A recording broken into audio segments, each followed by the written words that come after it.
Hello student, in last class we have done up to part 6 of try these question of chapter 6. Now we proceed from part 7th. Here is a diagram of triangle in which two sides are equal and we have to find out the value of x. तो बच्चों हमने पहले पढ़ा था कि जब दो side equal होती हैं तो उनके अपोजिट एंगल, मतलब इस साइड का अपोजिट ये एंगल और इस साइड का अपोजिट ये एंगल इक्वल होता है. ठीक है, तो मैं इसको एंगल 1 मान लेती हूँ. अगर तो इस साइड के अपोजिट x और इस साइड के अपोजिट ये दोनों इक्वल होंगे तो मैं लिख सकती हूँ कि एंगल 1 जो होगा वो भी आपका x के इक्वल होगा. क्यों होगा? आपका एंगल अपोजिट टू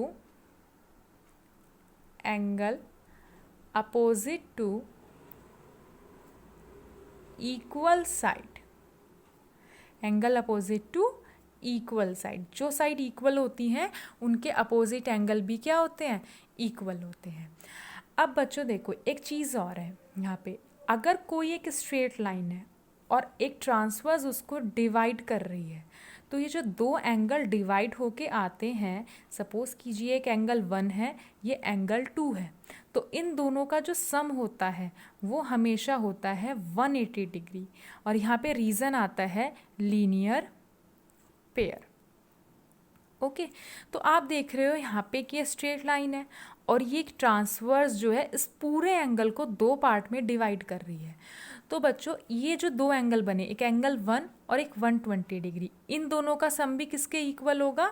180 डिग्री के इक्वल होगा और रीज़न आएगा आपका लीनियर पेयर. तो angle 1 plus 120 degree is equals to 180 degree और रीज़न आएगा लीनियर पेयर. अब यहाँ पर एंगल 1 जो है वो x के इक्वल है, तो यहाँ पे मैं एंगल 1 की जगह कितना रखूँगी? x. और 120 डिग्री ऐसे ही रहेगा और यहाँ पे इक्वल में आ जाएगा आपका 180 डिग्री. तो हमें तो x की वैल्यू निकालनी है. ये 120 प्लस का है, इधर जाके किसका हो जाएगा? माइनस का हो जाएगा. तो यहाँ पर x इज इक्वल्स टू कितना आ जाएगा? 60 डिग्री. अब बच्चों नेक्स्ट पार्ट में देखिए यहाँ पे ये दो साइड इक्वल है और हमको किसकी वैल्यू फाइंड करनी है? x की. तो इस साइड के अपोजिट ये वाला एंगल और इस साइड के अपोजिट ये एंगल, दोनों क्या हो जाएंगे? इक्वल हो जाएंगे. तो ये x है तो ये भी कितना हो जाएगा? x degree. दोनों x हो जाएंगे. अब बच्चों आप मैं इसको एंगल 1 मान लेती हूँ. तो आपको दिख रहा है यहाँ पे ये एक स्ट्रेट लाइन है, ये एक ट्रांसवर्स जा रही है. तो यहाँ पर angle 1 plus 110 is equals to 180 degree और रीज़न आएगा लीनियर पेयर. पहले हम एंगल 1 निकालेंगे. तो एंगल 1 किसके इक्वल आ जाएगा? 180 डिग्री माइनस 110 डिग्री. ठीक है, तो कितना आ जाएगा आपका? ये आ जाएगा आपका angle 1 is equals to 70 degree. अब बच्चों यहाँ पे ये एक ट्रायंगल है, तो ट्रायंगल के तीनों एंगल का सम किसके इक्वल होता है? 180 डिग्री. रीज़न क्या आता है? Angle sum property. तो यहाँ पे angle 1 plus X is equals to 180 degree.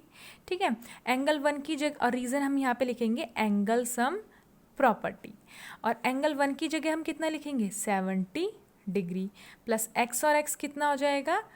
2x is equals to 180 degree. ठीक है, अब उसके बाद यहाँ पे जो 70 है वो आपका प्लस का है, तो इधर जाके किसका हो जाएगा? माइनस का. तो 2x is equals to 180 minus 70. तो 2x इज इक्वल्स टू आ जाएगा 110 डिग्री. हमें तो x की वैल्यू निकालनी है, तो ये 2 जो है यहाँ पे मल्टीप्लाई का है, तो इक्वल की दूसरी साइड जाके 2 किसका हो जाएगा? डिवाइड का. तो x इज इक्वल्स टू आ जाएगा 110 अपॉन 2, मतलब x इज इक्वल्स टू आ जाएगा 55 डिग्री. ओके बच्चों, अब नेक्स्ट क्वेश्चन. अब इसमें जो आपका ये पार्ट है, पार्ट 9th, यहाँ पर भी हमको x की वैल्यू फाइंड करनी है. अच्छा बच्चा देखो, ये साइड और ये साइड इक्वल है, तो इस साइड के अपोजिट ये वाला एंगल मतलब x डिग्री और इस साइड के अपोजिट ये एंगल इक्वल होगा, तो मतलब ये भी कितना हो जाएगा, x ही हो जाएगा। ठीक है, तो अगर मैं इसको पहले यहाँ पे एंगल 1 मान लेती हूँ तो मैं ऐसे लिखूँगी angle 1 is equals to x, और आप रीज़न लिखोगे angle opposite to equal side. Okay, तो यहाँ पे एंगल 1 भी x के इक्वल हो जाएगा। अब बच्चों आप देखो यहाँ पे ये दो लाइन इंटरसेक्ट कर रही हैं, तो ये एंगल इसके इक्वल होगा, वर्टिकली अपोजिट एंगल, मतलब एंगल 1 जो कि x है और इक्वल हो जाएगा 30 डिग्री के, वर्टिकली अपोजिट एंगल। तो x की वैल्यू भी कितनी आ जाएगी, 30 डिग्री। ओके बच्चों, एक बार और रिपीट कर देते हैं। ये साइड इसके इक्वल थी, तो इस साइड के अपोजिट ये एंगल, और इस साइड के अपोजिट ये एंगल इक्वल होगा। हमको ये x दे रखा है, तो ये वाला भी कितना हो जाएगा, x, क्योंकि ये इसके अपोजिट है। उसके बाद ये दोनों क्या है, वर्टिकली अपोजिट एंगल है, तो ये भी कितना हो जाएगा, x भी आपका 30 डिग्री।